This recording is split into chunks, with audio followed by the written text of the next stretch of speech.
49 అంటే సంతానం, 49 అంటే సంతోషం. 49 ఆంధ్రప్రదేశ్, తెలంగాణ.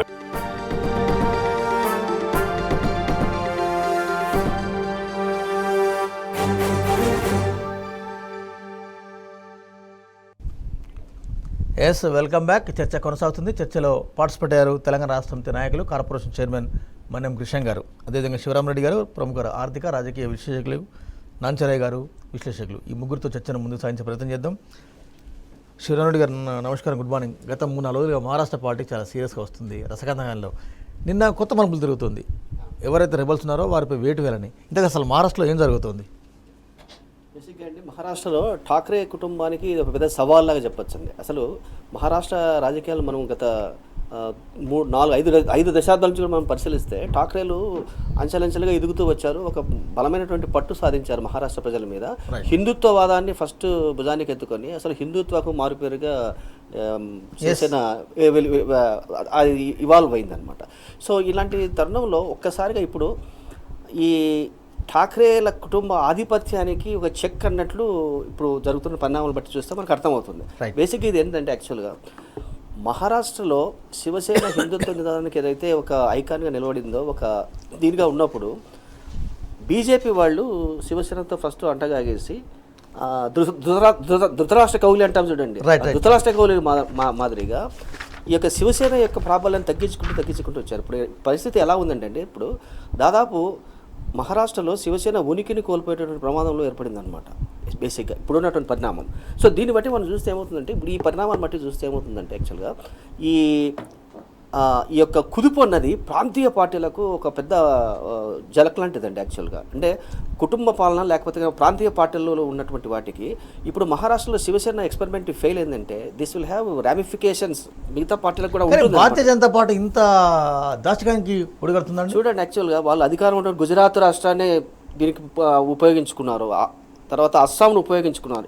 అస్సాంలో ఏకంగా ఒక పెద్ద హోటల్లో పెట్టేసి వీళ్ళకందరికీ అక్కడ శిబిరాలు ఏర్పాటు చేసి చేస్తున్నారంటే, ఇంతకంటే ఈ యొక్క కంటెంపరీ పొలిటికల్ సినారియోలో ఇంతకంటే ఒక ఈ క్రైసిస్ను మనం చూసి ఉన్నామండి. యాక్చువల్గా ఇప్పుడు బేసిక్గా ఏమవుతుంది లేకపోతే కన్నా ఫ్లోర్ ఆఫ్ డీటెయిల్స్లో ఎవరు మెగ్గుతారు ఇదే అనేది అది పక్కన పెడితే, యాక్చువల్గా సంకీర్ణ ప్రభుత్వాలు ముఖ్యంగా మహారాష్ట్ర లాంటి రాష్ట్రాల్లో ఇక్కడ 23 to 25% ఆఫ్ జీడిపి మన దేశానికి ఒక మహారాష్ట్ర నుంచే వస్తుందన్నమాట.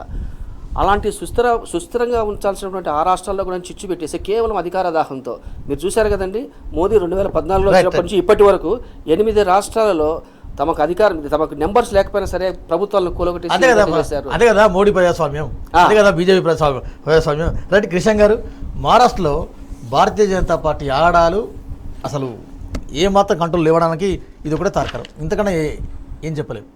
అంటే ఈరోజు దాన్ని శివసేన యాంగిల్ కంటే మనం భారతీయ జనతా పార్టీ ప్యాటర్న్ని మనం గమనించాలి. కేవలం మహారాష్ట్ర కాదు, ఈరోజు ఉద్ధవ్ ఠాక్రే గారు పాపము ఏకనాథ్ షిండే అండ్ మిగతా భారతీయ శివసేన ఎమ్మెల్యేస్ అర్థం చేసుకోలేనిది ఏంటంటే, ఉద్ధవ్ ఠాక్రే ఈరోజు శివసేన ఐడెంటిటీని కాపాడుతున్నాడు. ఏ శివసేన అయితే టీమ్ బీగా భారతీయ జనతా పార్టీ అంటే ఇనిషియల్ వాళ్ళు పార్టీని స్టార్ట్ చేసుకున్న తర్వాత ఆ తర్వాత భారతీయ జనతా పార్టీ కింద ఒక టేలెంట్ పార్టీగా మారిపోతున్న పరిస్థితిలో ఈరోజు ముఖ్యమంత్రి అంటే వాళ్ళే అధికారంలో వచ్చే అట్లాంటి ఈక్వేషన్ని ఉద్ధవ్ ఠాక్రే చేశారు. దాన్ని ఈరోజు ఏకనాథ్ షిండే తెలుసుకుంటలేడు. అందుకే స్ట్రైట్ క్వశ్చన్ అడిగిండు, రేపు ముఖ్యమంత్రి శివసేన నుంచి అవ్వగలుగుతారా అనేది స్ట్రైట్ క్వశ్చన్. ఎందుకు అంటే షిండే ఓపెన్ చెప్తున్నారు జాతీయ పార్టీ మనకు అవసరం. వెంకట్ గారు, నౌ బియాండ్ మహారాష్ట్ర మనం ఆలోచించాలి ఏంటంటే, ఎప్పుడెప్పుడు ఎవరైతే భారతీయ జనతా పార్టీతో చేయగలిపినరో దాని క్రమేపీ next election Bharatiya Janata party grow అయింది కానీ ఆ పార్టీ డిక్లైన్ అయింది. JDU and RJD, JDU RJD ఉన్నప్పుడు వాళ్ళిద్దరు ఉన్నప్పుడు జేడీయూ నంబర్స్ ఎక్కువ ఉండే, కానీ ఎప్పుడైతే జేడీయూ బీజేపీతోని పోయిందో ఆ తర్వాత భారతీయ జనతా పార్టీ నంబర్స్ పెరిగినాయి, జేడీయూ నంబర్స్ తగ్గినాయి. ఇన్ఫాక్ట్ ఇవాళ కూడా మీరు బీహార్లో చూసుకోండి ఆర్జేడీ నంబర్స్ ఎక్కువ ఉన్నాయి. మీరు కర్ణాటక కూడా చూసుకోండి, 2008లో హెచ్డి కుమారస్వామి గారు భారతీయ జనతా పార్టీ ఉండే కలిసి, అప్పుడు నంబర్స్ ఎంత ఉండే, ఆ తర్వాత మళ్ళా సపరేట్గా 2013లో పోయిన తర్వాత నంబర్స్ పెరగడం జరిగింది. మీకు క్లియర్గా ఈ కనెక్షన్స్ అనేటివి కనబడతాయి. బీహార్ కానివ్వండి, Yes. మీకు ఇక్కడ కానివ్వండి, ఈవెన్ ఉత్తరప్రదేశ్లో కానివ్వండి. ఉత్తరప్రదేశ్లో కూడా భారతీయ జనతా పార్టీ అలయన్సెస్ అని చెప్పేసి భారతీయ జనతా పార్టీ పెరిగింది. శిరోమణి అకాలీదళ్ పంజాబ్ చూడండి, శిరోమణి అకాలీదళ్ ఒకప్పుడు శిరోమణి అకాలీదళ్ అధికారంలో ఉండే, ఎగ్జాక్ట్లీ శిరోమణి అకాలీదళ్ అధికారంలో ఉండే, అట్లాంటి శిరోమణి అకాలీదళ్ ఇవాళ లేదు. భారతీయ జనతా పార్టీ గ్రో అయ్యే ప్రయత్నం చేస్తున్నది. సో భారతీయ జనతా పార్టీ అంతెందుకు, మన పక్కనున్న ఆంధ్రప్రదేశ్ కూడా ఒక ఎగ్జాంపుల్. చంద్రబాబు నాయుడు గారు భారతీయ జనతా పార్టీతో పోయి ఆ తర్వాత మీరు గమనించండి ఇవాళ డిక్లైన్ అయినరు, ఇవాళ జగన్మోహన్ రెడ్డి గారి వైపు ఇంక్లైన్ అవుతున్నది Bharatiya Janata party. So Bharatiya Janata party first ఏం చేస్తుంది అని అంటే అది అలయన్స్ అని చేస్తుంది, ఆ తర్వాత ఆ పార్టీని మింగేస్తుంది. ఆ పార్టీని మింగేయొద్దనే ఇవాళ ఉద్ధవ్ ఠాక్రే గారు వారు చీఫ్ మినిస్టర్షిప్ కోసము వారు దాని మీద పట్టుబట్టుకొని కూర్చొని ఉన్నారు. నాంచారాయ్ గారు ఇప్పుడే జూమ్ లో జాయిన్ అయ్యారు. నాంచారాయ్ గారు నమస్కారం, గుడ్ మార్నింగ్. విశ్వాస పరీక్షకు వేలైంది మహారాష్ట్రలో. నిజంగా మహారాష్ట్ర పాలిటిక్స్ మీరు 3-4 రోజులుగా ఫాలో అవుతున్నారు. ఏం జరగబోతుంది మహారాష్ట్రలో అంటే ఏం చెప్తారు? భారతదేశంలో జాతీయ పార్టీలు సాధారణంగా ప్రాంతీయ పార్టీలు, రాష్ట్రాల్లో ఉండే ప్రాంతీయ పార్టీ ప్రభుత్వాలని, ఇతర పార్టీ ప్రభుత్వాలని సహించకుండా కొలగొట్టే ఈ ధోరణి మొదటి నుంచి ఉందండి. కాంగ్రెస్ పార్టీ హయాంలో చాలా ఎక్కువ జరిగింది.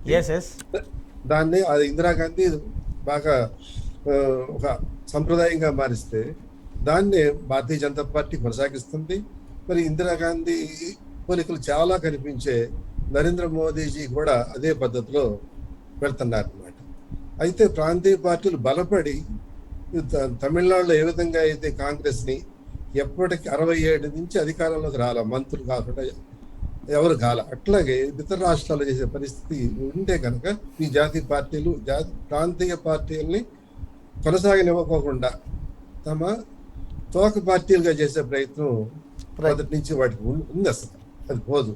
అట్లా మహారాష్ట్రలో మళ్ళీ బీజేపీ ముఖ్యమంత్రి కావాలి అనేది దేవేంద్ర ఫడ్నవీస్ చేయాలి ఒక ప్రయత్నం చేశారు. అప్పుడు అజిత్ పవార్ తమ వైపు పొడగట్టుకుని మళ్ళీ ఇంకోసారి అదే ప్రయత్నం చేస్తున్నారు అన్నమాట.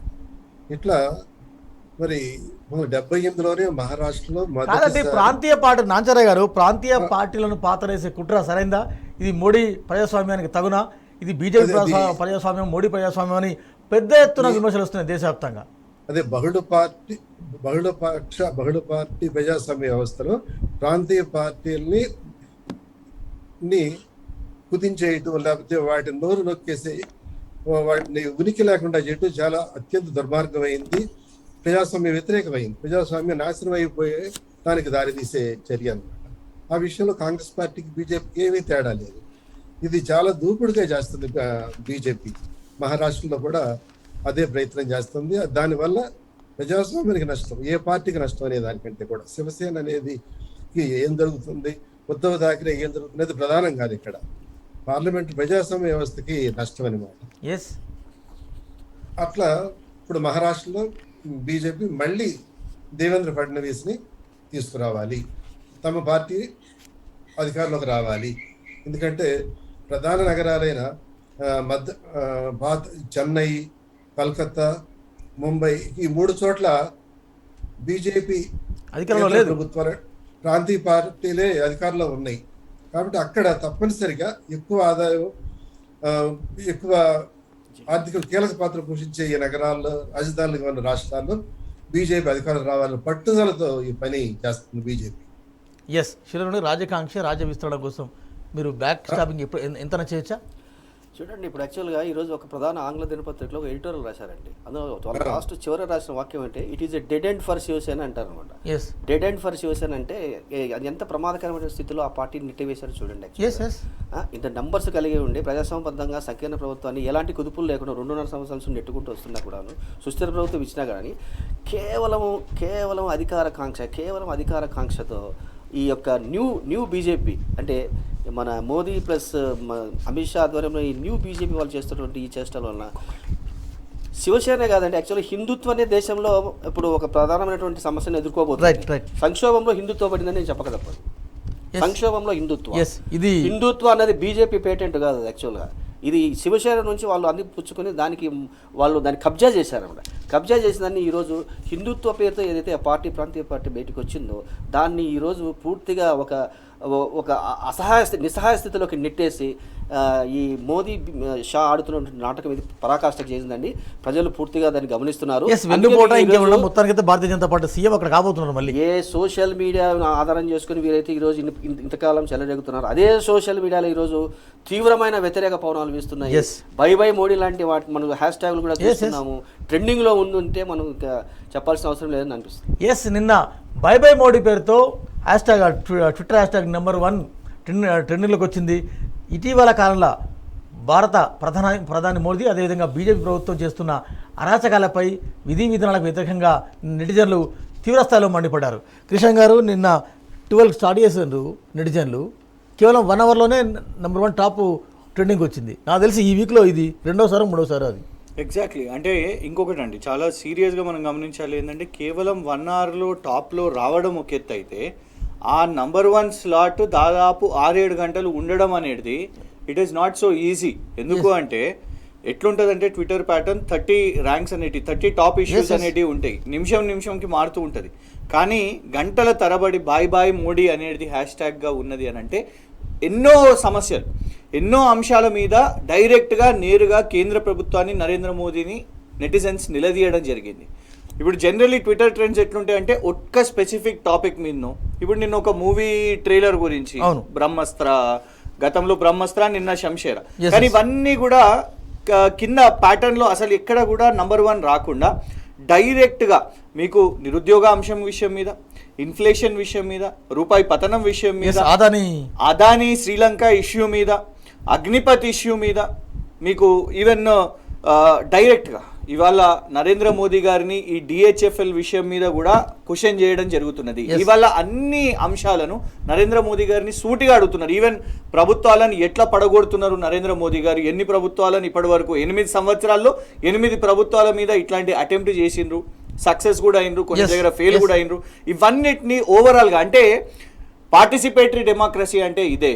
నరేంద్ర మోదీ గారి గోధీ మీడియా క్వశ్చన్ చేయకపోయినా నెటిజన్లు సోషల్ మీడియాని యూజ్ చేసుకుంటున్నారు, బాయ్ బాయ్ మోదీ అని నిలదీయడానికి సిద్ధంగా ఉన్నారు. అండ్ అది 1,00,000 పైన ఆ ట్వీట్లు దాటడం, అండ్ 1 వీక్ గ్యాప్ లోనే ఇది సెకండ్ టైం అవ్వడం అనేది కూడా సెకండ్ టైం ఏ స్థాయిలో ఇవాళ ప్రజా వ్యతిరేకత నరేంద్ర మోదీ గారి మీద ఉంది. ఆ నరేంద్ర మోదీ గారి మాస్క్ ఏదైతుందో అది ఓపెన్ అయిపోయింది, దాని వెనుక అవినీతి ఉంది, దాని వెనుక క్రోనీ క్యాపిటలిజం ఉంది అనేది ఇవాళ నెటిజన్లు క్వశ్చన్ చేస్తున్నారు. శివరారెడ్డి గారు, మొన్న లాస్ట్ వీక్ ఈ వీక్లోనే స్టెప్ డౌన్ మోడీ అంటే అది #1 టాప్ ట్రెండ్లోకి వెళ్ళిపోయింది.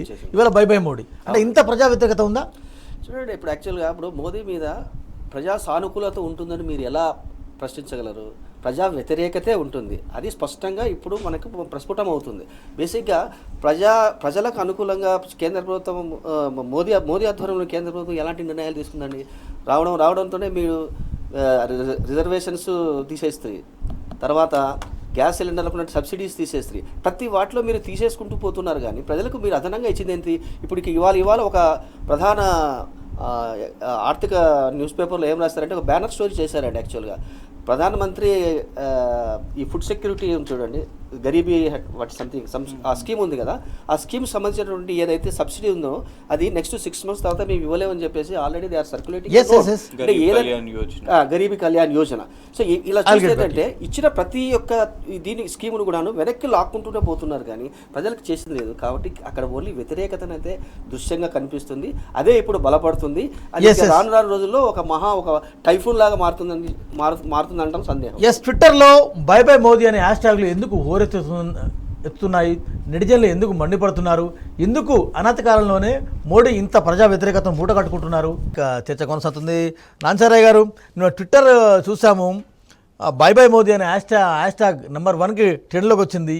ఇటీవల కాలంలో మొన్న step down Modi, resign Modi, తాజాగా బై బై మోడీ. నెటిజన్లు సీరియస్గా మోడీ ప్రభుత్వ విధి విధానం మీద మండిపడుతున్నారు. మీరు టీ న్యూస్ స్క్రీన్ కూడా చూస్తున్నారు. నిజంగా ఎందుకు ఇంత వ్యతిరేకత మూట కట్టుకున్నట్టు ఏం చెప్తారు? ఈ పార్లమెంటరీ ప్రజాస్వామ్య వ్యవస్థలో పార్లమెంటు, చట్టసభల్లో ఇతరత్ర ప్రధాన నిర్ణయాలు కేంద్ర ప్రభుత్వ ప్రధాన నిర్ణయాల మీద చర్చ జరగాలి. ఎటువంటి చర్చలు లేకుండా ఈ అగ్నిపథ్ లాంటి నిర్ణయాలు తీసుకుంటున్నారు. అలాగే బయట వీధుల్లో ప్రజలు తమ అసమ్మతి తెలియజేయటానికి కూడా వీల్లేని పరిస్థితులు ఉన్నప్పుడు మరి నెటిజన్లు ఆ పని చేస్తున్నారు. ప్రభుత్వం మీద అసమ్మతి తెలియజేస్తున్నారు. ప్రభుత్వం మీద తమకున్న వ్యతిరేకతని, అభ్యంతరాలని మోదీ నువ్వు దిగిపో అనే మాట కాకుండా ఎప్పటికప్పుడు ఈ సమస్యల మీద ప్రజలు తమ అభిప్రాయాలని, అసమ్మతిని తెలియజేయడానికి సరైన అవకాశం లేకుండా చేసింది ఈ ప్రభుత్వం, మోదీ ప్రభుత్వం. దాంతో ఇప్పుడు ఈ సోషల్ మీడియా ఒక్కడే దిక్కైంది అనమాట నెటిజన్లకి. అప్పుడు ఏ రకంగానైనా సరే ప్రభుత్వానికి, మోదీకి, కేంద్ర ప్రభుత్వానికి, పాలకపక్షానికి తమ అభిప్రాయాలను చెప్పడానికి అవకాశం వచ్చింది. అంటే 8 ఏళ్ళు అయిపోయింది. మరి ప్రభుత్వం మీద అసమ్మతి, వ్యతిరేకత అనేది బయటపడుతుంది ఉంది అనే విషయాన్ని ఇది ప్రతిబింబిస్తూ ఉంది. ఎస్ శివరెడ్డి గారు, అనేక ఇష్యూస్ అంటే పెట్రోల్ డీజిల్ ఛార్జ్ నుంచి మొదలుకుంటే తాజాగా నిన్న డిహెచ్ఎఫ్ఎల్ వరకు.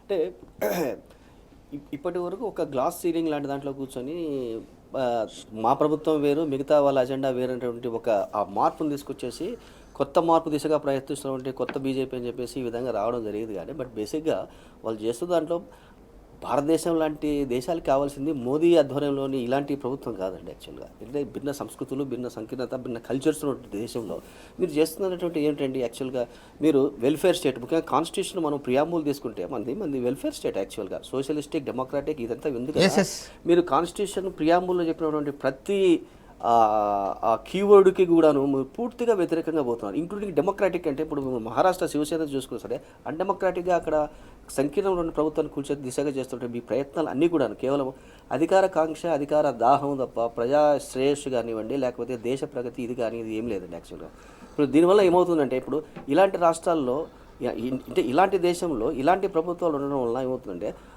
రానున్నటువంటి తరాలకు ఇది పూర్తి విఘాతం కలిగిస్తుంది. యాక్చువల్గా అంటే ఈరోజు ఎందుకు దేశవ్యాప్తంగా వారిని ప్రశ్నిస్తున్నారు అంటే నేరుగా ప్రధానమంత్రి ప్రమేయం ఉన్నది, కేంద్ర ప్రభుత్వం ప్రమేయం ఉన్నదే ఇవాళ డైరెక్ట్గా ఎస్టాబ్లిష్ అవుతుంది. అగ్నిపథ్ అనే అంశాన్ని డైవర్ట్ చేయడానికే తెచ్చిండ్రు అనే ఒక ప్రధాన ఆరోపణ. ఎందుకంటే ఇవాళ గమనించండి, మీకు దేశవ్యాప్తంగా శ్రీలంక, మోదీ, అదానీ ఈ 3 అంశాలు, వీటి మీద డైరెక్ట్గా శ్రీలంక పార్లమెంటరీ ప్యానెల్లో మాట్లాడతారు, కానీ ఇక్కడ సమాధానం ఉండదు. ఎంపీలు నిలబడి పార్లమెంట్లో మాట్లాడుతున్నారు, సమాధానం ఉండదు. అక్కడ మన ఎంబసీ ముందు నిరసనకారులు వాళ్ళు డైరెక్ట్గా నరేంద్ర మోదీ గారిని, అదానీ గారిని ఇండియన్ మాఫియా అని అంటున్నారు, కానీ మన కేంద్ర ప్రభుత్వం, మన ప్రధానమంత్రి గారు సమాధానం చెప్పరు. ఇవాళ డెఫినెట్గా సమాధానం చెప్పాల్సిన అవసరం ఉన్నది అండ్ బాధ్యత నుంచి తప్పుకోవాల్సిన అవసరం ఉన్నది నరేంద్ర మోదీ గారిని.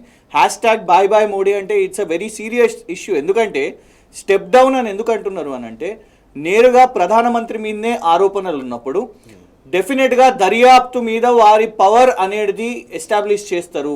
కేవలం ఇది ఒకటే కాదు, డిహెచ్ఎఫ్ఎల్ విషయం మీద లేటెస్ట్ గా సిబిఐ పెద్ద కుంభకోణం 30,000 crores ప్లస్ కుంభకోణం అనేది సిబిఐ ఎస్టాబ్లిష్ చేస్తుంది. సిబిఐ ఆ కపిల్ వాధ్వాని సంస్థ డిహెచ్ఎఫ్ఎల్ మీద వాళ్ళ మీద వేసారు. ఇవాళ మీరు గమనించండి, స్లైడ్లో ఆల్రెడీ మనకు కనబడుతున్నది డిహెచ్ఎఫ్ఎల్ సంస్థ వాళ్ళు చేసిన ఏదైతే వాళ్ళ కంపెనీ సెక్రటేరియట్ రాసిన దాన్ని ఉందో సెబీకి రాసినరు, బాంబే స్టాక్ ఎక్స్చేంజ్కి రాసిర్రు, నేషనల్ స్టాక్ ఎక్స్చేంజ్కి రాసిర్రు. వాళ్ళు ఇంకా రుణాలు చెల్లించలేరు కాబట్టి కంపెనీని మూసివేస్తున్నారు. అయితే ఇందులో 10,000 crores అనేది మెన్షన్ చేయడం జరిగింది ఈ డాక్యుమెంట్లో. ఇందులో వెంకట్ గారు వాళ్ళు మెన్షన్ చేసిన ఇంకొక కంపెనీ నేమ్ దర్శన్ డెవలపర్స్. ఆ దర్శన్ డెవలపర్స్ 2016లో 7,50,00,000 విరాళాలు భారతీయ జనతా పార్టీకి ఇచ్చింది. మరి భారతీయ జనతా పార్టీకి డిహెచ్ఎఫ్ఎల్ కపిల్ వాధ్వానికి ఏం సంబంధం?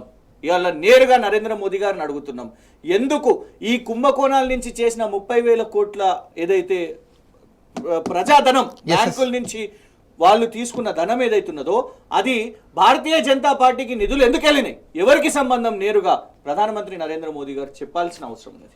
ఎస్, మరొక ముఖ్యమైన వార్త శివరెడ్డి గారు, ఉత్తరప్రదేశ్లో యోగి సర్కార్ మీటర్లు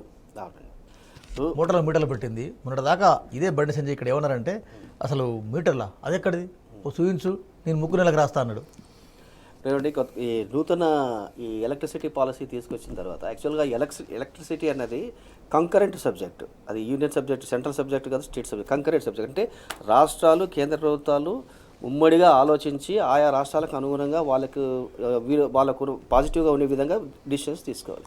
ఇప్పుడు యూనిఫైడ్ గ్రిడ్ తీసుకోవాలని చెప్పేసి, నేషనల్ గ్రిడ్ తీసుకోవాలని చెప్పేసి మన నరేంద్ర మోదీ చేస్తున్న ఎత్తుగడలో భాగంగా ఈ కొత్త ఈ ఎలక్ట్రిసిటీ పాలసీలో భాగంగా ఈ ఫార్మర్స్కు ఇచ్చేటటువంటి రైతులకు ఇచ్చేటువంటి విద్యుత్ ఏదైతే ఉందో ఆ విద్యుత్ మీద కూడాను మీటర్లు బిగించేసి ఎంత వినియోగం అవుతుంది, ఏ విధంగా అవుతుందని చెప్పేసి దాని మీద మీటర్లు కట్టాలని ఫస్ట్ చెప్పారండి.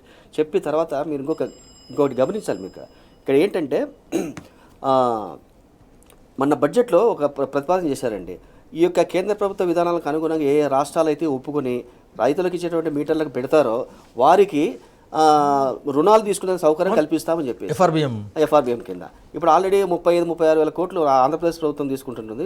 మన రాష్ట్రానికి 25 వేల కోట్లు ఇస్తామని చెప్పి. అయితే మన ముఖ్యమంత్రి కేసీఆర్ గారు కరాఖండిగా మాకు అవసరం లేదు, మా రైతుల బాధ్యత మాది, మేము చూసుకుంటాము, మేము డోంట్ ఇంటర్ఫియర్ హియర్ అని చెప్పారు. అంటే బేసిక్గా ఇక్కడ ఏంటంటే ఇక్కడ యాక్చువల్గా సాకులు వేరే చెప్తున్నారండి. ఇప్పుడు మీటర్లు ఎందుకు బిగించారా అంటే ఈ సరఫరా నాణ్యత ఎలా ఉంది, ట్రాన్స్మిషన్ నాణ్యత ఎలా ఉంది, లేకపోతే బిల్లులు వస్తున్నాయండి 5,000 నుంచి 8,000, 7,000, 6,000 భారీగా. శ్రీకాకుళంలో పైలట్ ప్రాజెక్ట్ పెట్టారు. ఆ మొత్తం గవర్నమెంట్, ఏపీ గవర్నమెంట్ ఆ బిల్లు బేర్ చేసింది. ఇప్పుడు రైతులకు వెనక దాగిన కుట్ర ఏమిటండి అంటే రానున్న 2-3 సంవత్సరాలలో దేశంలో దాదాపు పవన విద్యుత్ పర్సెంటేజ్ పెరగబోతుంది అనమాట. ఇప్పుడు కోల్ 30-40% ఉంటే మనకి పవన విద్యుత్ ఈ సాంప్రదాయేతర ఇంధనాలు అది 40%, 45% దాకా పెరిగిపోతుంది. ఈ సాంప్రదాయేతర ఇంధనాలలో ముఖ్యంగా ఉన్న వాళ్ళు ఎవరంటే అదానీ ఎనర్జీ ఇలాంటి మోదీకి అనుకూలమైనటువంటి సంస్థలు ఉన్నాయి. కాబట్టి ఇప్పుడు ఈ విధంగా మీటర్లకు బీయించడం వల్ల ఏమవుతుందంటే కన్నా మీటర్ రీడింగ్ ద్వారా వచ్చేటువంటి డబ్బులు ఏదైతే ఉన్నాయో అవి అదానీలకు అంబానీలకు మనకు చేర్చేదానికి మార్గం. ఆంధ్రప్రదేశ్లో, ఉత్తరప్రదేశ్లో మోటార్లకు మీటర్లు బిగిస్తున్నారు. అది ఆంధ్రప్రదేశ్లో మొన్న చూసాం, తాజాగా యూపీలో. అవునండి, ఈ మోటార్లు బిగించడం అనేది తర్వాత ఎక్కువ ఛార్జీలు వసూలు చేయడానికి ముందు చేసే ఏర్పాటుగానే మన అనుభవంలో తెలియదు. చాలా రాష్ట్రాల్లో ఇట్లా ముందు మీటర్లు అనేది మీరు చెప్పినట్టు ఎంత విద్యుత్ వాడుతున్నారు, దాని క్వాలిటీ ఎలా ఉంటుంది, సరఫరా ఎలా ఉంది అని తెలుసుకోవటానికి చెప్పి నెమ్మదిగా ఆ భారాన్ని రైతుల మీదకి మళ్లించడానికి చేసే గట్టి ప్రయత్నం అనమాట. దీనికి కారణాలు ఏంటంటే విద్యుత్ రంగంలో అంతకుముందు ఉమ్మడి ఆంధ్రప్రదేశ్ తీసుకొచ్చిన సంస్కరణ వల్ల ముఖ్యంగా తెలంగాణలో చాలా నష్టం జరిగింది. దానివల్లే నిజానికి తెలుగుదేశం బాగా దెబ్బతింటానికి కూడా కారణం అప్పట్లో ఈ విద్యుత్ సంస్కరణలే. ఇట్లా రైతుల దగ్గర నుంచి వసూలు చేయడానికి ఎక్కువ మొత్తంలో వసూలు చేయాలి, అలాగే విద్యుత్ ఉత్పత్తి చేసే రకరకాల పద్ధతుల్లో వాళ్ళకి ఆదాయం వచ్చేట్టు చేయాలి అనే ఉద్దేశం లేకుండా ఊరికనే మీటర్లు అనేది బిగించర్ అనేది మన పాత అనుభవాలే చెప్తాయి. అలాగే ఆంధ్రప్రదేశ్, ఉత్తరప్రదేశ్లో కూడా మరి ఈ పరిస్థితి ఇప్పుడు కొత్తగా వచ్చింది కాదు, అంతకు ముందు కూడా ఉన్నదే అనమాట. ఇప్పుడు ఏంటంటే మీరు చెప్పినట్టు ఈ వాళ్ళ రైతుల దగ్గర నుంచి వసూలు చేయటం, విద్యుత్ సరఫరా ఉత్పత్తి కంపెనీలకి ఎక్కువ లాభాలు వచ్చేట్టుగా చేయటం అనేది బాధ్యతగా కనిపిస్తుంది. రైట్. ఎస్ కిషన్ గారు, ఉత్తరప్రదేశ్లో మీటర్లు అక్కడ రైతులు పెద్ద ఎత్తున నిరసన వ్యక్తం చేస్తూ ఉన్నారు. అంటే దీన్ని దేశవ్యాప్తంగా ఫస్ట్ రేస్ చేసిందే, అపోజ్ చేసిందే తెలంగాణ ప్రభుత్వం, తెలంగాణ గౌరవ ముఖ్యమంత్రి కేసీఆర్. ఆనాడు భారతీయ జనతా పార్టీ నాయకులు బండి సంజయ్ లాంటి వాళ్ళు, కిషన్ రెడ్డి లాంటి వాళ్ళు అసలు నిజంగా నాన్ ఎంటిటీ అయిపోయినారు. కానీ ఎక్కడున్నాయి అట్లాంటిది ఏం లేదు అని అన్నారు. ఇవాళ ఉత్తరప్రదేశ్ జాతీయ స్థాయిలో ఆర్టికల్స్ వస్తున్నాయి. మీరు చూడండి, టైమ్స్ ఆఫ్ ఇండియాలో అట్లాంటి హిందుస్థాన్ టైమ్స్ వీళ్ళందరూ ఆర్టికల్స్ రాస్తున్నారు. అక్కడ ఉన్న రైతులు అపోజ్ చేస్తున్నారు. అక్కడ పంప్ సెట్లకు వీళ్ళు మీటర్లు పెట్టడము అంటే క్లియర్గా ప్రైవేటైజ్ చేసే దాంట్లో ఇవాళ పూర్తిగా ఫస్ట్ ఇవన్నీ కూడా they are definitely link to Adani కూడా ఖచ్చితంగా. ఎందుకంటే ఒకవైపు పవర్ క్రైసిస్ అని చెప్పి, కోల్ క్రైసిస్ అని చెప్పి ఇవాళ ఆ క్రైసిస్ని కప్పిపుచ్చుకోవాలనే అంటే created crisis by government of India. వీళ్ళు ఇవాళ రైతుల మీద భారం తీసుకురావడానికి, ఎందుకంటే దీంతో ఇబ్బంది జరిగేది మనలాంటి రాష్ట్ర ప్రభుత్వాలకు. 24 గంటల నాణ్యత గల ఉచిత విద్యుత్తు తెలంగాణ రాష్ట్రం ఇస్తున్నది. అండ్ ఖచ్చితంగా రేపు గౌరవ ముఖ్యమంత్రి గారు జాతీయ రాజకీయాలను వారు ఇనిషియేట్ చేస్తున్నారు. కాబట్టి ఇట్లాంటి ఒక ముఖ్యమంత్రి రేపు దేశ రాజకీయాల్లో ప్రభావితం చేయగలిగితే డెఫినెట్గా 24 గంటల నాణ్యత గల ఉచిత విద్యుత్తు దేశంలో ఉన్న రైతులకు కూడా సాధ్యం. కానీ మీరు ఇప్పుడు పెడుతున్నది ఏదైతున్నదో ఈ స్మార్ట్ మీటర్లు, it's a definite wastage of ప్రభుత్వ ధనం కూడా. ఎందుకు అంటే రేపు నరేంద్ర మోదీ గారు వారి భారతీయ జనతా పార్టీగా శాశ్వతం కాదండి. రైతులు వారికి వ్యతిరేకంగా ఉన్నారు. రేపు కేసీఆర్ గారు లాంటి వాళ్ళు జాతీయ రాజకీయాలు దృష్టి పెట్టినప్పుడు పీక్ పడేస్తామని అంటారు. స్మార్ట్ మీటర్లు లేదు, గీట్ మీటర్లు లేదు, we will bring a policy మన దగ్గర ఎన్నో రిసోర్సెస్ ఉన్నాయి. రేపు ఎలక్ట్రిసిటీని జనరేట్ చేస్తాం. దేశవ్యాప్తంగా రైతులకు 24 గంటల ఉచిత నాణ్యత విద్యుత్తు తెలంగాణకి అయితే ఎట్లా చేసినానో, when it can happen in Telangana it can happen in India అని దేశవ్యాప్తంగా చేస్తాం, ఖచ్చితంగా చేస్తాం. అట్లాంటప్పుడు మరి ఈ స్మార్ట్ మీటర్స్ ఎందుకు? ఇవాళ రైతులను ఇబ్బందులు పెట్టడానికి.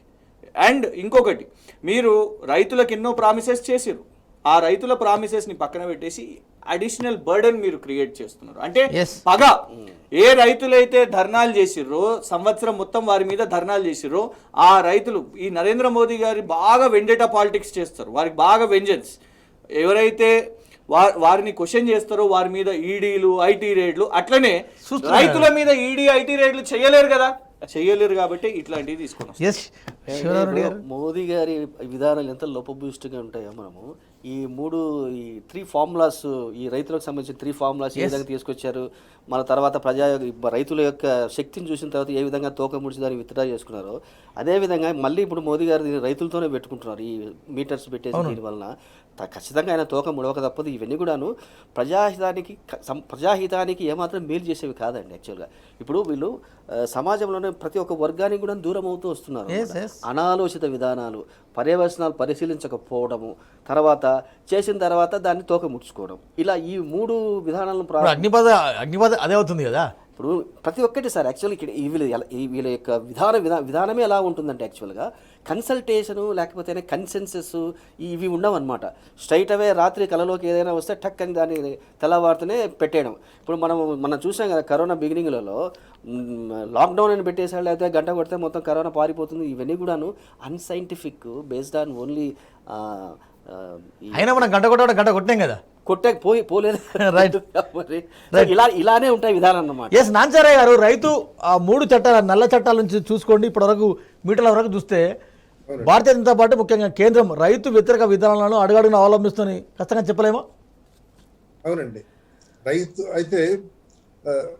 రైతులకి అత్యంత కీలకమైన 3 చట్టాలు పెట్టి చర్చలేకోకుండా ఆడవాడిగా పెట్టి తర్వాత వ్యతిరేకతతో ఉపసంహరించుకుంది. కానీ మొత్తంగా వ్యవసాయానికి సంబంధించి సరైన అవగాహన ఏమాత్రం లేని పార్టీ బీజేపీ అనేది చాలా మంది ఒప్పుకుంటారు. మామూలుగానే ఆర్థిక విషయాలు, ఆర్థిక శాస్త్రానికి సంబంధించిన అవగాహనే తక్కువ అనుకుంటే, వ్యవసాయానికి సంబంధించిన అవగాహన చాలా తక్కువ అనేది ఈ 8 ఏళ్లలో మనకి చాలా రాష్ట్రాల్లో అర్థమైంది. అయితే ఇతరత్ర హిందుత్వం ఇలాంటి అంశాల ద్వారా అసెంబ్లీ ఎన్నికల్లో గెలుచుకుంటూ వచ్చింది. యూపీలో కూడా మరి 2017 నాటి మెజారిటీ రాలేదు. మొన్న ఎన్నికల్లో రైతులు చివరి నిమిషంలో నవంబర్లో ఈ నల్ల చట్టాలని వాపస్ తీసుకున్నట్టు చెప్పి మేనేజ్ చేయగలిగారు అన్నమాట. కానీ మరి ఆ రైతుల్ని చంపించిన కేంద్ర మంత్రి కొడుకు విషయంలో కూడా గట్టి చర్యలు తీసుకోలేదు. మరి ఎందుకు మేము మేనేజ్ చేయగలం, రైతుల్ని మాయ చేయగలం అనే అభిప్రాయం ఉంది. ఏమాత్రం వాళ్ళ సంక్షేమం సంబంధించిన సరైన అవగాహన లేని పార్టీగానే బీజేపీని అనుకోవాలి. ఎందుకంటే వ్యవసాయ వర్గాల నుంచి రాలేదు. అయితే ఇప్పుడు వ్యవసాయ వర్గాల్లోకి విస్తరించిన తర్వాతే అది కేంద్రంలో పాలక పార్టీ కాగలిగింది. 2014లో మెజారిటీ సంపాదించింది. మరి ఒకసారి మెజారిటీ వచ్చిన తర్వాత ఈ వర్గాన్ని జాగ్రత్తగా చూడాలి, వాడి సంక్షేమం చూడాలి అన్న అవగాహన లేదు. వ్యాపార వర్గాల పార్టీగానే మళ్ళీ తన పాత ధోరణిలోకి వెళ్ళిపోతుందని అనుమానం వస్తుందండి. ఇందాక మీరు వ్యాలిడ్ పాయింట్ చెప్పినారు కృష్ణ గారు. రేపు కేసీఆర్ గారు కనుక ఒక నేషనల్ ఎజెండా సెట్ చేస్తే తెలంగాణలో ఇచ్చిన మాదిరిగానే ఉచిత విద్య దేశవ్యాప్తంగా ఇస్తున్న డిమాండ్ వస్తుంది, తెరపైకి వస్తుందా? నేషనల్ ఎజెండా డెఫినెట్గా, ఖచ్చితంగా. ఎందుకంటే గౌరవ ముఖ్యమంత్రి గారు చేసి చూపెట్టారు. వాక్ ద టాక్ అని అంటారు జనరల్లీ. సో మేము కేవలం మాటల ప్రభుత్వం కాదు, చేతల ప్రభుత్వం అని చూపెట్టినాం. మీరు గమనించండి, చాలామంది ఈ బీజేపీ వాళ్ళు, కాంగ్రెస్ వాళ్ళు రైతు బంధు ఆగిపోతుంది అని మీరు చూస్తున్నారు. ఇప్పుడు కూడా రైతు బంధు నిన్ననే మనకు ప్రకటన వచ్చింది, త్వరలో అకౌంట్ అందరి మొబైల్ ఫోన్లో కీ అని డైరెక్ట్ బ్యాంక్ అకౌంట్లో డబ్బులు పడిపోతాయి. రైతు బంధు, రైతు బీమా, 24 గంటల ఉచిత విద్యుత్, రైతులకి, దేశ రైతులకు కావాల్సింది ఇదే. ఈ దేశ రైతులకు ఈ రైతాంగ విషయం మీద ఇట్లాంటి పథకాలు తెచ్చే నాయకులు కావాలి. రైతుల మీద కక్ష పెట్టుకునే నాయకులు వద్దు. రైతులు వస్తున్నారు అని అంటే రోడ్ల మీద మొలలు పెట్టేటోళ్ళు కాదు, లాఠీలకు మొలలు పెట్టి కొట్టేటోళ్ళు కాదు, బ్లేడ్ ఫెన్సింగ్ పెట్టేటోళ్ళు కాదు, ఎంతమంది రైతులు చనిపోయారంటే మా దగ్గర డేటా లేదు అని చెప్పేటోళ్ళు కాదు కావాల్సింది. ఇట్లాంటి పథకాలు తీసుకొని వచ్చే వాళ్ళు కావాలి. డెఫినెట్గా మేము ఒక్కటైతే చెప్తున్నాం, రైతులు గమనిస్తున్నారు ఆల్రెడీ. టైమ్స్ ఆఫ్ ఇండియాలో ఇగోండి, ఉత్తరప్రదేశ్ 60 ఫార్మర్స్ డంప్ అవును పంప్ సెట్స్ ఎలక్ట్రిక్ మీటర్స్ ని తీసుకుపోయి పడేసిండ్రు అని చెప్పారు. ఉమర్పూర్ దేశవ్యాప్తంగా రేపు రైతులు. ఇక్కడి నుంచి ఖచ్చితంగా కూడా గౌరవ ముఖ్యమంత్రి గారు కూడా ఏదో రోజు పిలిపిస్తారు, మాట్లాడినప్పుడు ఖచ్చితంగా దేశవ్యాప్తంగా అందరు రైతులు వచ్చి ఆ పంప్ సెట్లను, ఆ ఎలక్ట్రిసిటీ మీటర్, స్మార్ట్ మీటర్స్ ఏదైతే పంప్ సెట్లకు పెడుతున్నారో ఆ మీటర్స్ ని తీసుకొని వచ్చి బయట ఒక నేషనల్ ఎజెండా ఫిక్స్ కాబోతుంది అనడానికి ఇది ఒక కేస్ స్టడీ అనుకోవచ్చా? డెఫినెట్ అండి. ఇది యాక్చువల్గా ఇది ప్రైమ్ మూవర్ అంటారు చూడండి. యాక్చువల్గా this is going to be prime mover for the next level of political situation in the country.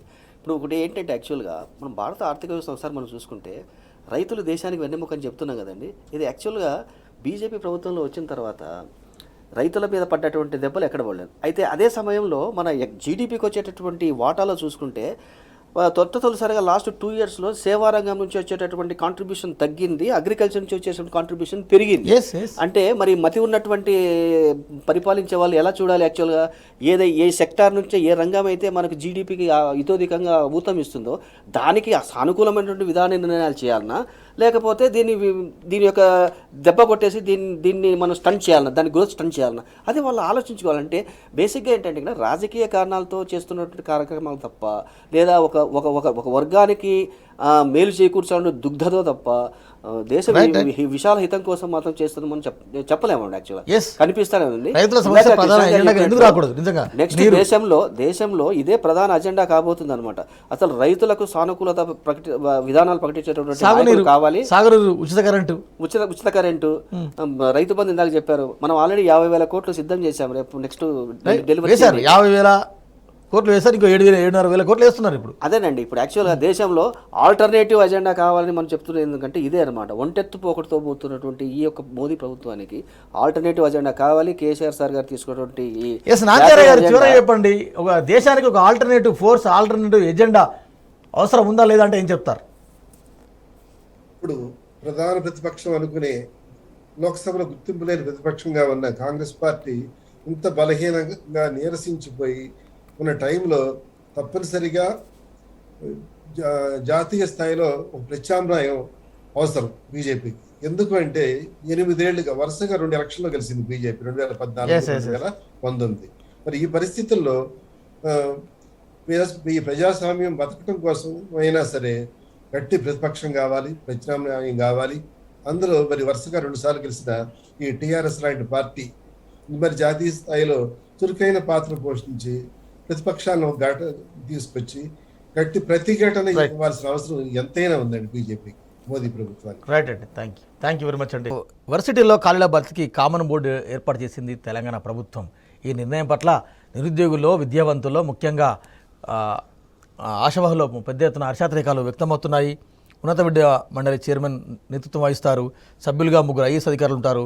త్వరలో యూనివర్సిటీల చట్టానికి సవరణ, ప్రభుత్వ అనుమతుల తర్వాత నోటిఫికేషన్లు, ఇవన్నిటికి కూడా చాలా హ్యాపీనెస్గా ఉంటున్నారు, హ్యాపీ మూడ్తో ఉంటున్నారు నిరుద్యోగార్థులు, ముఖ్యంగా యూనివర్సిటీలో చదువుకునే వాళ్ళు.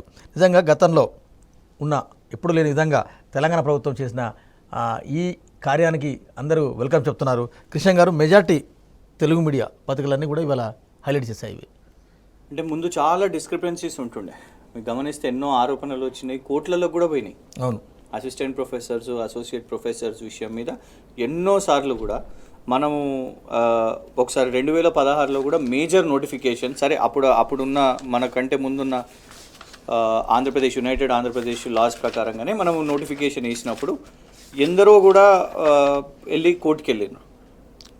రికార్డు స్థాయిలో 1600 నోటిఫికేషన్ అప్పుడు అసిస్టెంట్ ప్రొఫెసర్స్, అసోసియేట్ ప్రొఫెసర్స్ ఇవన్నీ కూడా.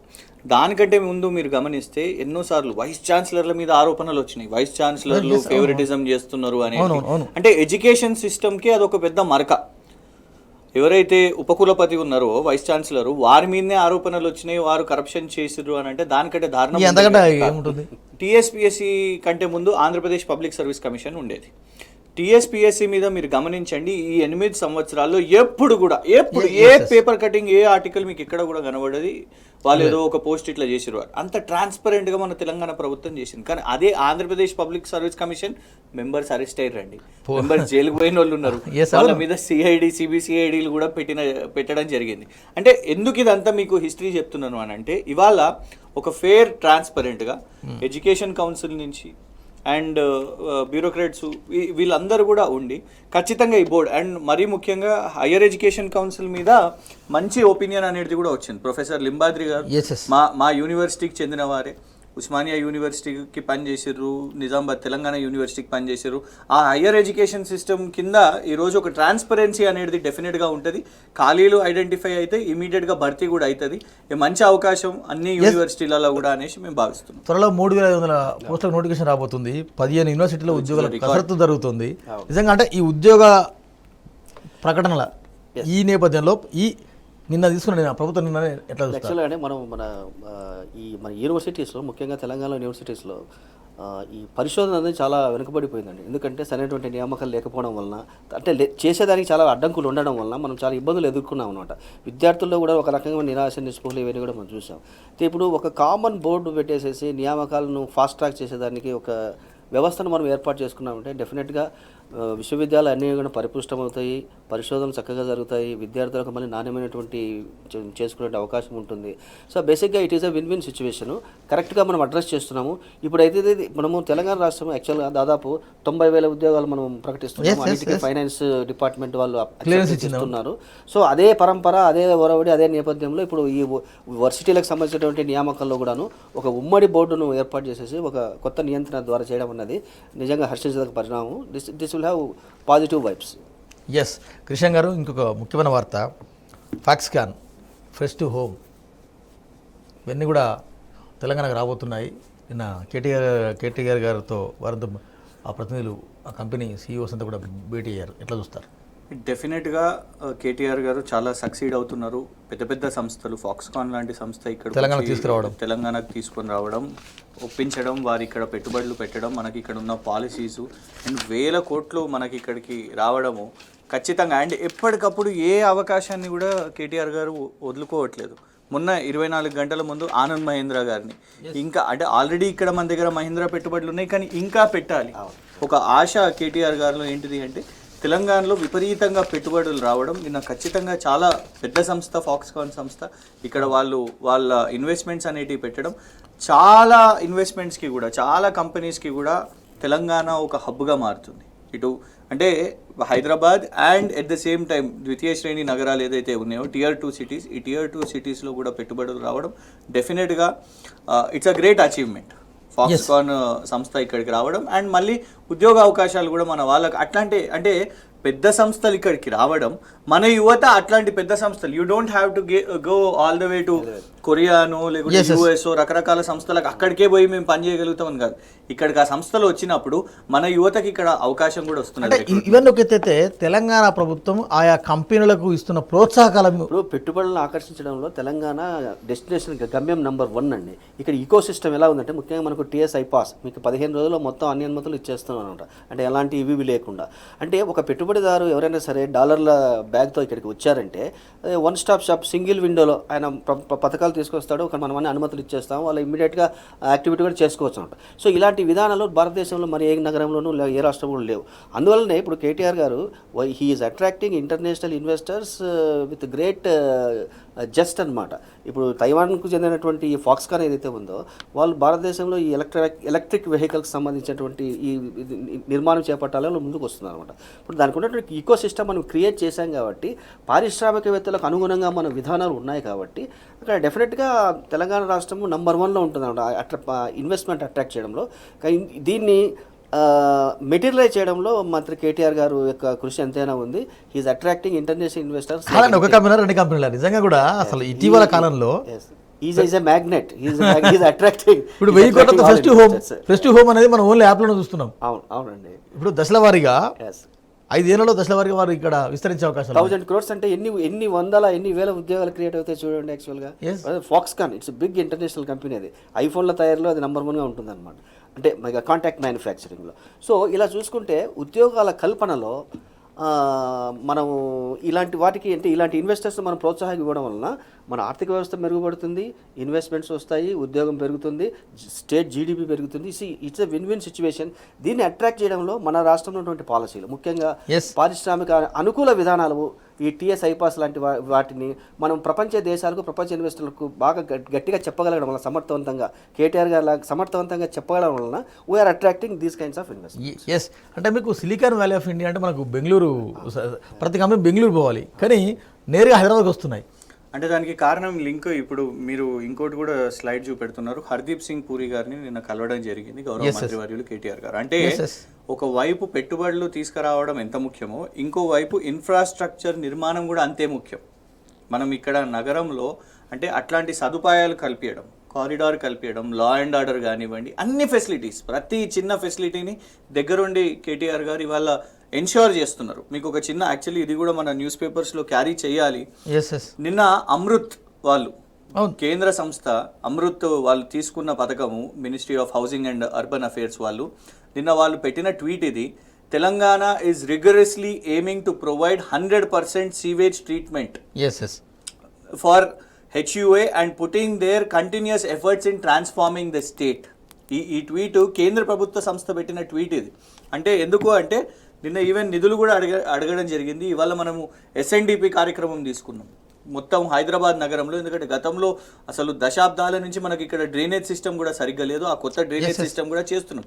సో డెఫినెట్గా మనము చేస్తున్న ప్రతి నిర్మాణం, every flyover, every bylanes, every underpasses, ఇవన్నిటినీ కూడా హైదరాబాద్లో ఇవాళ జరుగుతున్న నిర్మాణం ఖచ్చితంగా పెట్టుబడులు ఆకర్షిస్తుంది. అంటే ప్రభుత్వం పెట్టే ప్రతి రూపాయి ఈజ్ అట్రాక్టింగ్ ఇన్వెస్ట్మెంట్స్ అనేది కూడా మనం తెలుసుకోవాల్సిన అవసరం. కానీ ఈ క్రమంలో కేంద్ర సహకారం ఎంతో కొంత ఉంటే చూడండి, అనుమతుల విషయంలో పర్ఫార్మింగ్ స్టేట్స్, తెలంగాణ లాంటి పర్ఫార్మింగ్ స్టేట్స్ దేశానికి రోల్ మోడల్గా ఉంటున్నాయి కదా. యూ టేక్ ఎనీ సెక్టర్, మనం Telangana is role model. So ఇలాంటి రాష్ట్రాలకు కేంద్ర ప్రభుత్వ విధానాలు ఏ విధంగా ఉండాలి అంటే ఒక హ్యాండ్ హోల్డింగ్ ఇచ్చేసి, చేయూతనిచ్చేసి డెవలప్ చేస్తే భారతదేశం గొప్పగా డెవలప్ అవుతుంది. అలా కాకుండా కేవలం పొలిటికల్గా కక్ష సాధింపు ధోరణిగా ఒక రకమైనటువంటి దాని ఏమంటారంటే షార్ట్ సైటెడ్నెస్ అంటారు చూడండి, అలాంటి విధానాలు అవలంబించడం వలన మోదీ గారి నాయకత్వంలో కేంద్ర ప్రభుత్వం పర్ఫార్మింగ్ స్టేట్స్ కూడా దూరం అవుతుంది. ఇది చాలా ప్రమాదకరమైనటువంటి సినారియో. అది నష్టం వారికే కదా, వారికే నష్టం కదా. నష్టం ఇప్పుడు కేంద్రం ఇప్పుడు ఇలాంటి స్టేట్స్ ఎంకరేజ్ చేయాలి కదా, రాష్ట్రం ప్రోత్సహించాలి కదా. గుజరాత్ లాంటి రాష్ట్రంలో పవర్ హాలిడేస్ అవుతున్నాయి, అక్కడ ఫోర్డ్ లాంటి సంస్థ వేసుకొని వెళ్ళిపోయారు.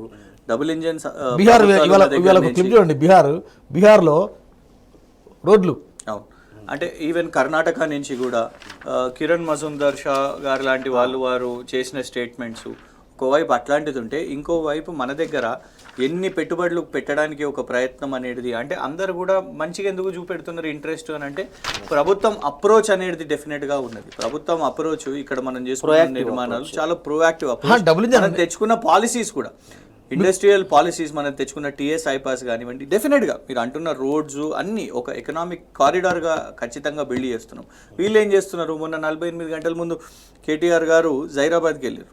అక్కడ లేవనెత్తిరి అంశం డిఫెన్స్ కారిడార్.